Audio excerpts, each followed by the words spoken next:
6. So I will try and wrap this up as soon as possible. But thank you, Tanmay Babu, for setting the stage. Thank you very much for one thing I don't have to do. I don't have to emphasize on the values of Netaji, which you so well elucidated, and you educated us on things that actually told us what Netaji really meant. Yeah.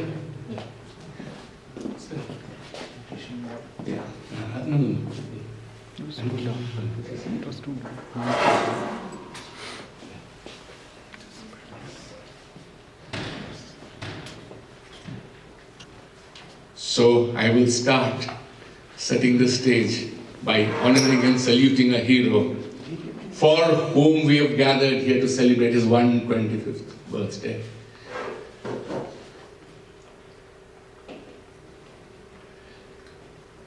This was an opinion by a Flemish Indologist. His name was Conrad Els. He said that the Indian independence was won by a Mahatma, and that Mahatma's name was Subhash Chandra Bose. What Conrad Els actually did is presented here, and I will send this presentation to Rajiv ji for sharing this with you all. But he said that popular history had us all believe that it was because of Mohandas Karamchand Gandhi that India is independent today.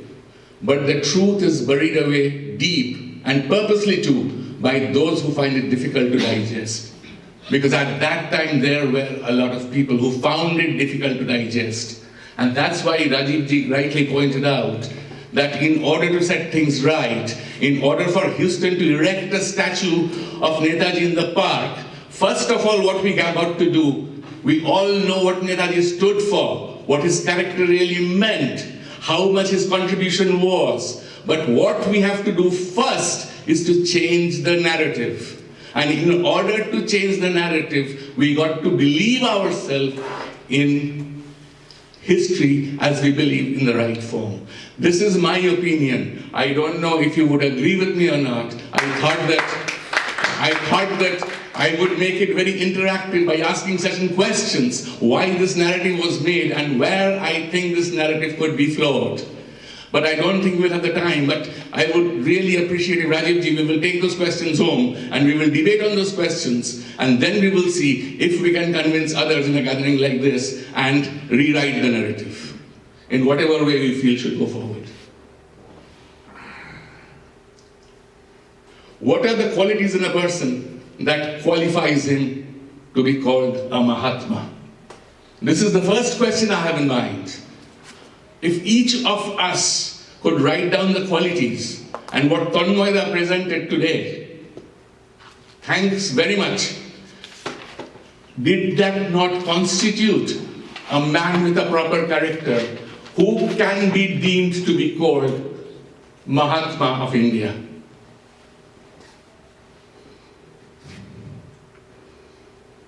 Like this was already discussed. This is an excerpt from History of Bengal by Ramesh Chandra Majumdar, in which he clearly stated, Chief Justice P.B. Chakraborty's dialogue with R.C. Majumdar, in which he, in the book, and he was interviewing Clement Attlee.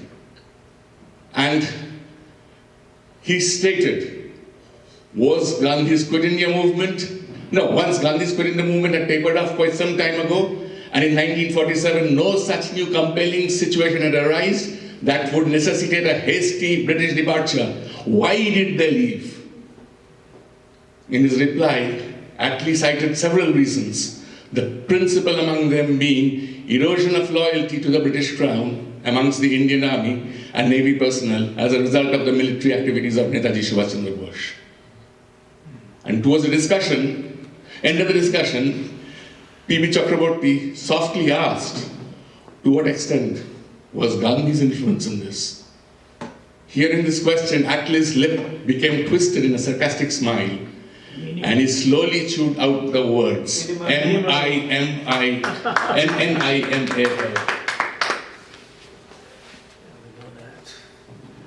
Certain thoughts. We are not worshippers of violence. Our idea is progress and comfort to humanity at large. We are believers in the universal fellowship, but we are intolerant of any action of exploitation of any nation, race, society, family or individual by others. This was Taraknath Dash.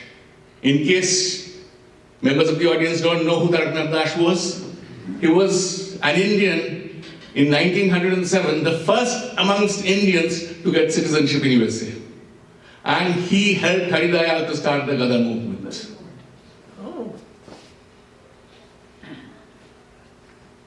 And this I find is very interesting. Taraknath Dash had a lot of conversation with Leo Tolstoy. Leo Tolstoy believed in the Gandhian philosophy. What also stirred interest was Dash's debate with Russian writer Leo Tolstoy in 1908. Tolstoy wrote an essay titled A Message to Young India, in which he insisted that peaceful methods should be adopted to achieve Indian independence. Taraknath Dash disagreed. His response in 4 parts, titled Young India's Reply to Count Tolstoy, stressed that tyranny under any guise could never be justified. Resistance to despotism is the first of all human duties. So the question then comes up, what constitutes tyranny?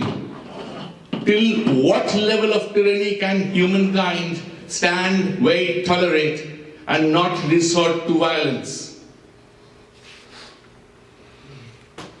Question on the floor. What is tyranny? Can the British ruler be termed as tyrannical rulers? Of course. Can absolute non-violent movement be justified for a rule that is conceived of as extreme tyrannical? No. To what extent of tyranny can non-violent movement be justified? And over here, we have what Taraknath Dash responded to Leo Tolstoy. We are not worshippers of violence. Resistance to tyranny is a service to humanity and a necessity to civilization. Resistance to aggression is simply not justifiable but imperative. And non-resistance hurts both altruism and egoism and are not consistent with the laws of progress and service to humanity. Theory in which possibly you don't believe. My question is, somebody on the floor might believe that no, non-violence is the only answer. I don't know, I leave it all of you. I leave for the present generation and those born in the 60s and the 70s.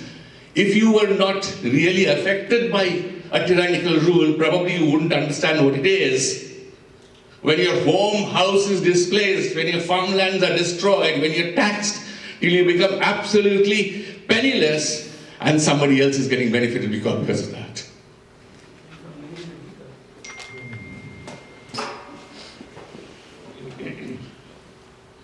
I had a book, I still have it. This is Madhushree Mukherjee. She lives in Germany. Her husband is German. And she wrote about Winston Churchill, the great, great hero of Britain, who in the history books was British, one of the best prime ministers of Britain. And how many of us know that due to his tyranny, 4 million Bengalis died in the famous famine of Bengal. Yes, we know. Yeah. What were the Indian government doing at that time? The so-called, the Gandhis and the Nehrus. How many satyagrahas did they do which could have relived those 4 million people affected by the famine? We should file for the International Court of Justice. Even Exactly. for a formal declaration of him as somebody who abetted genocide. What happened in Bangladesh, you know? Salve should be called in. What happened in Bangladesh? I mean, just because 6 million Jews died, they have the Holocaust today. Because unfortunately it should not have happened, but they were the right color, we are the wrong color. Yeah. So is this not tyranny? It should still be done. It's genocide.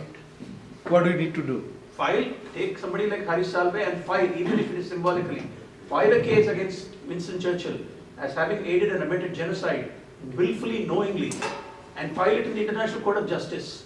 And have that, whatever be the outcome, we cannot Kanmandevadikaraste Mafale Shukadacha. Exactly. The ships were docked outside Calcutta port, full of wheat, full of grains. He would not allow them to unload them. because those grades were necessary for the so-called British soldiers Yes. who had to fight the You know Second what? World War. The money, the stock of grains Yeah. that he had taken from India and those that came from Australia, which he prevented from docking in the port of Chicago. Absolutely, yeah. What he did with that, he took it to Greece as buffer stock, Mhm. not to feed the war effort, as buffer stock for some future date where the need might come. So, I mean, the absolute criminality of that man is beyond. I mean, we are napumsak that we are. not. Absolutely, absolutely. And to shout and say that Yeah, we napumsak that we we are will not. fight them in a satyagrahi's way, in a non-violent way. We fought for the is- British. yeah. We fought for the British. It's for their helping them fight. actually carry Why out cannot what they we want. fight for our own thing? Yeah. If the above is not tyranny, then what is? Question for the floor. This is again something that bothers me hell of a lot. What is the difference between a freedom fighter and a terrorist?